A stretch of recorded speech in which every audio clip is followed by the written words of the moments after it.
Dito po sa NDRRM Operations Center, tuloy-tuloy yung ating pag-monitor sa ating mga reyon kung saan tumama itong bagyong Opong especially. So base doon sa ating pinakahuling tala, meron na tayong 13 mga kababayan na nasawi, tatlo dyan mula sa probinsya ng Masbate sa Bicol Region at saka 10 naman doon sa Eastern Visayas region. Sa kasalukuyan, itong mga numerong ito, itong mga kababayan nating nasawi ay isinasa ilalim sa validation ng management of the dead and missing cluster. Okay, but all in all, gaano kalaki so far ang pinsala based doon sa inyong monitoring? When it comes to the number of yung pinsala sa infrastructure at saka sa agrikultura, wala pa tayong kabuuang datos pagdating lang dito sa bagyong Opong. Pero sa kabuuan natin sa buong itong mga nagdaang kasing ating bagyo, yung ating mga damage na houses na umabot na ito sa um, rather that's 5,282 na mga kabahayan ang na-damage. 726 dito ay partially damaged and then 450 or rather 4,500 ang partially damaged naman. Pagdating naman po dun sa damage to agriculture, umaabot na ito ng 914 million 800 plus po ang umabot na yung halaga ng damage sa agrikultura, lalo na't may mga areas tayo na binaha and then nasira din yung mga pananim.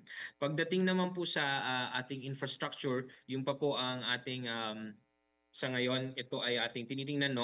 Again, itong data na to, this is a running data. Kasi as we speak, tuloy-tuloy po actually iniipon natin yung mga datos na ito. In terms of infrastructure, meron na tayo ngayon umaabot na ng 822 million worth of damage to infrastructure. Alright, pag-usapan natin, Juni, itong 5,200 mahigit na mga nasirang mga bahay. How do we intend to help them rebuild their homes? Through our shelter cluster, ang ginagawa nating paraan dito, this is led by our Department of Human Settlement and Urban Development or DSUD, itong ating shelter cluster. For now, meron tayong inaayos na mga temporary shelter for them. But then again, nag-aayos din, coordinating for sending these areas with shelter materials. So magkakasama different agencies like from OCD, we have our shelter kits also, and then from DSUD we have those, and then also from the different agencies natin sa NDRRMC. May mga isolated na lugar pa ho ba na kasalukuyan ay hindi pa natin nararating, hindi pa nalalaman yung sitwasyon? In terms of yung ating mga probinsya, ang isa kasi sa pinaka naiulat sa atin na matindi ang pinsala ay ito nga pong probinsya ng Masbate. In fact, kaninang hapon, nagdeklara na sila ng state of calamity. Now, in terms of the municipalities, napupuntahan pa ito nung ating mga napupuntahan na ngayon itong ating mga lugar dito sa Masbate, but then again there are still areas like mga barangays na hindi pa napupuntahan dahil kumbaga hirap pa po, especially na ang damage na tinitingnan sa probinsya ay yung mga linya ng kuryente at saka linya ng komunikasyon. Pero ngayong araw po na ito, maayos na po yung kumbaga nakakatawid na ang ating mga food and non-food items papunta sa probinsya ng Masbate, at saka inaayos na rin po yung mga iba pang mga food and non-food items again from the national and regional agencies also. Mabuti pong na-point out nyo yan kasi gusto namin din malaman kung may mga lugar pa ba kung saan nahihirapan kayo or may challenge ng paghahatid ng tulong, relief goods, particularly doon sa napakarami nating evacuees.